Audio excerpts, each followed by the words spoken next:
Good evening आप सभी को।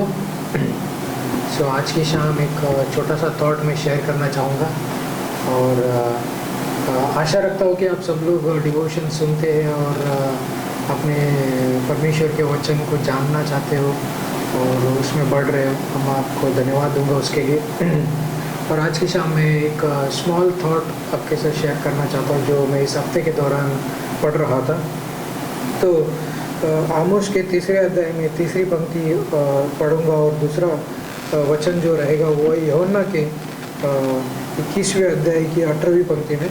सो I would be reading it from Amos chapter 3 verse 3 and John chapter 21 verse 18. A small thought I would like to share it this evening. And before that, I know you all are enjoying listening to these videos and thank you so much for being faithful. And this verse says like this, I would be reading today in Hindi. यदि दो मनुष्य आपस में सहमत ना हो तो क्या वे एक संग चल सकेंगे? So this verse says, can two walk together unless they agree with each other?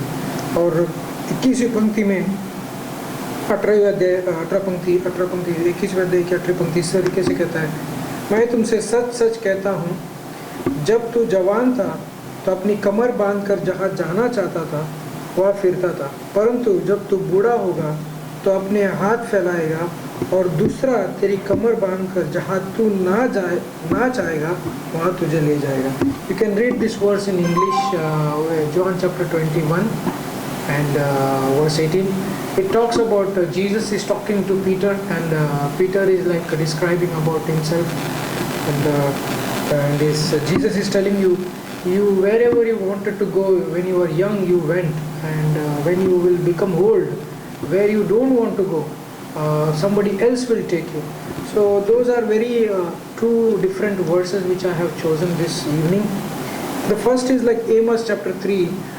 The important thing is like most of the time in marriages we see this verse is being used. बहुत बार हम देखते हैं शादियों में ये पंक्ति का इस्तेमाल होता है और कहते हैं कि जब तक दो सहमत नहीं होते।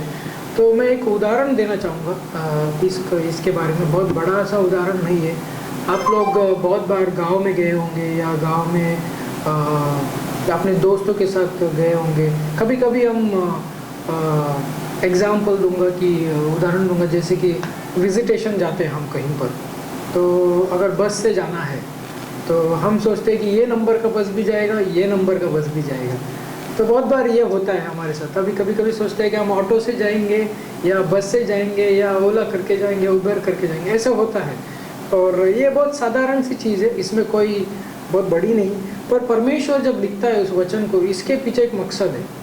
तो परमेश्वर जब लिखता है और वो किसको लिख रहा है, ये बात बहुत इम्पोर्टेंट है, क्योंकि एमोस के अध्याय में अगर आप देखोगे यहाँ पर 8 देशों के बारे में लिखता है और 8 देशों पे न्याय लेके आने की बात करता है परमेश्वर। और उसके बाद लिखता है जब इज़राइल को कि जब तक सहमत नहीं होगे, तो मतलब सहमत होना क्या है कि सोचो दो लोग चल रहे हैं रास्ते पर, एक कहता है कि मैं दाएँ मुड़ना चाहूँगा, दूसरा कहता है कि मैं बायाँ मुड़ना चाहूँगा। तो वो दोनों अलग अलग दिशा में जा सकते हैं, पर जब तक वो अग्री नहीं करेंगे कि हम दोनों का जो मकसद है वो एक है, तो वो वहाँ पर नहीं पहुँच पाएंगे जहाँ पर उन्हें पहुँचना है। तो जब परमेश्वर कहता है कि मैं तुम्हें बोलता हूँ कि तुम मेरे साथ चलो, तो तुम मूर्तियों के पीछे चलते हो। मैं तुम्हें कहता हूँ कि तुम मेरी आज्ञा को मानो, तो तुम अपनी आज्ञाएं बना लेते हो। तो इज़राइल के साथ जब गॉड डील करता है तो उस तरीके से डील करता है। तो परमेश्वर कहता है कि मैंने तुम्हें सब कुछ दे दिया है। तुम्हें यहोशू को कहता है कि मैंने तुम्हें सब कुछ दे दिया है, तुम्हें सिर्फ क्या करना है, विश्वास के कदम उठाकर चलना है। और इज़राइल कहता है नहीं, हम तो काम करेंगे, हम अपनी मेहनत पे लड़के करेंगे। तो बहुत बार ये होता है। इसीलिए परमेश्वर के साथ सहमत होना बहुत मायने रखता है। तो अगर आप देखते हो, मैं 21वें अध्याय यूहन्ना का क्यों पढ़ा हूँ, why I read John chapter 21, there is a reason behind that. If you see, there is a man named Peter. If you see Peter's life, it is completely one of the amazing life we can study. अगर पतरस के जीवन में बहुत अद्भुत चीज़ें देखने को मिलता है। पहला व्यक्ति है जो कि यीशु मसीह को चैलेंज करता रहता है हर बार। तो और यीशु मसीह को सवाल पे सवाल करता रहता है और छोटी छोटी चीज़ें करके यीशु मसीह को परेशान करने वाला व्यक्ति है। पर सोचो उसका एक प्लस पॉइंट ये है कि वो अपने मन में डाउट लेके नहीं चलता कभी भी। उसको अगर कुछ सवाल उसके मन में आ रहा है तो क्या करता है, यीशु मसीह से पूछता है, बोलता है क्या ये है, क्या ऐसा कैसा होगा। वो बोलता है कि प्रभु हमने सब कुछ छोड़ दिया, हम तेरे पीछे चल रहे हैं, क्या हमको मिलेगा। तो ऐसे कुछ सवाल, यीशु मसीह तू पानी पे चल रहा है, मुझे भी चल। तो बोलता ना कुछ ऐसी चीज़ें जो किसी और चेले में नहीं दिखाई देता पर पतरस में दिखाई देता है, बहुत इंटरेस्टिंग। और ये जो पंक्ति जो मैंने पढ़ा वो सिर्फ पतरस के बारे में बात करता है। कहता पतरस जब तू तेरे मर्जी के हिसाब से, तेरे मन के हिसाब से, तेरी सोच के हिसाब से और तेरे समझ का सहारा लेकर इतने दिन तक चला और तू जहाँ जाना चाहता है जा सकता है, तुझे कोई रोक टोक नहीं है और तू अकेला है यहाँ पर, किसी और की ज़रूरत नहीं है। पर इस पंक्ति को एमोस के 3 अध्याय की 3 पंक्ति को अगर मैं उससे जोड़ दूंगा, पतरस की ज़िंदगी से जोड़ूंगा, पतरस को जब यीशु मसीह कहता है जब तक तू और मैं सहमत नहीं होंगे तो हम दोनों चल नहीं पाएंगे। अद्भुत विचार है, सोच सकते हैं कि पतरस और यीशु मसीह जब तक सहमत नहीं होंगे। देखिए यीशु मसीह का रास्ता क्या है हम जानते हैं, यीशु मसीह ने क्या सिखाना है। पतरस को उसके साथ सहमत होना पड़ेगा क्योंकि और यीशु मसीह परमेश्वर है और वो सर्वोच्च है और सर्वव्यापी है, सब कुछ जानता है, सही क्या गलत क्या सब जानता है। पर पतरस परमेश्वर नहीं है, हमें समझना है। पतरस इंसान है, पर बहुत बार हम परमेश्वर होने के बावजूद हम अपनी समझ का सहारा ले सकते हैं। तो एमस में यही बोलता है कि जब तक दो सहमत नहीं होते, तो बहुत बार हम एक विश्वासी होने के नाते या हम परमेश्वर के बारे में जानने के बावजूद उसके साथ सहमत नहीं होते। तो हो सकता है कि उसमें हमारा फ्लैश इन्वॉल्व है, या हो सकता है कि हमारा उसमें जो ओल्ड सिन नेचर है उसकी प्रभाव हम पे ज़्यादा है। तो हो सकता है कि मेरे अंदर वो प्राइड है, मेरे अंदर वो घमंड है जो मुझे रोकता है कि मैं यीशु मसीह की ना सुनूं। तो बहुत बार ये हो सकता है। तो मैं भी पतरस के जीवन में वैसा था। पतरस सोचता रहेगा कि मैं कर सकता हूँ, मैं कर सकता हूँ। प्रभु अभी तूने बता दिया फॉर्मूला कि तुम्हारे पीछे चलना है तो मैं चलूँगा। नहीं, ऐसा नहीं है।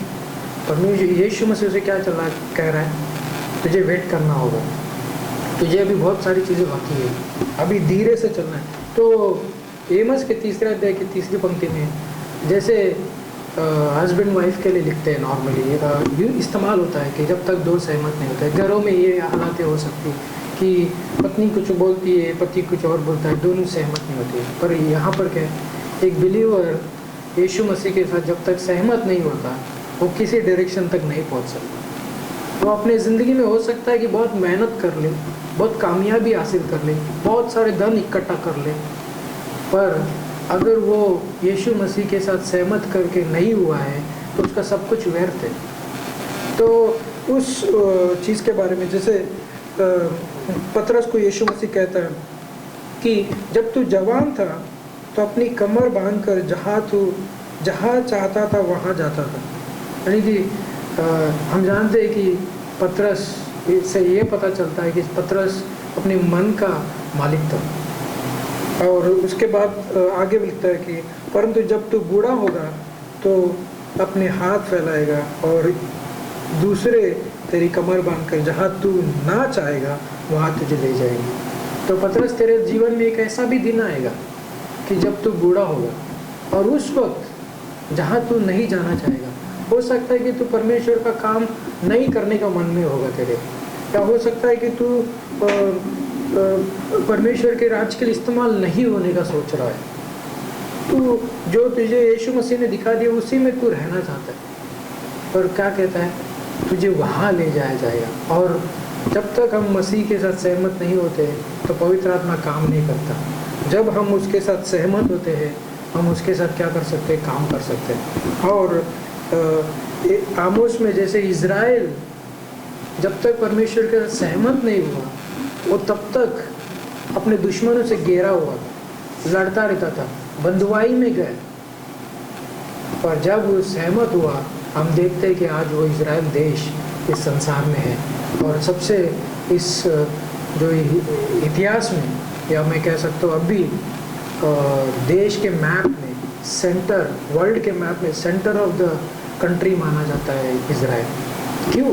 क्योंकि परमेश्वर के साथ सहमत हुए तो, जिस कारण वो आज भी है, जिस कारण आज भी वो एग्जिस्ट करते हैं। पतरस परमेश्वर के यीशु मसीह के साथ सहमत हुआ, इसीलिए उसकी कहानी इसमें लिखी गई है, उसका उदाहरण इसमें लिखा गया। तो एक विश्वासी जब मसीह के साथ सहमत होता है, उसके जो जीवन है और जो चमत्कार है उसके लाइफ में, जो मिराकल्स होते हैं उसके लाइफ में, वो बहुत ही अलग है, बहुत ही अलग है, जो सिर्फ और सिर्फ वो विश्वासी महसूस कर सकता है। जैसे पतरस ने किया, पतरस अपने जीवन में उस अद्भुत गवाही को जो यीशु मसीह के साथ था उसको लेकर चला।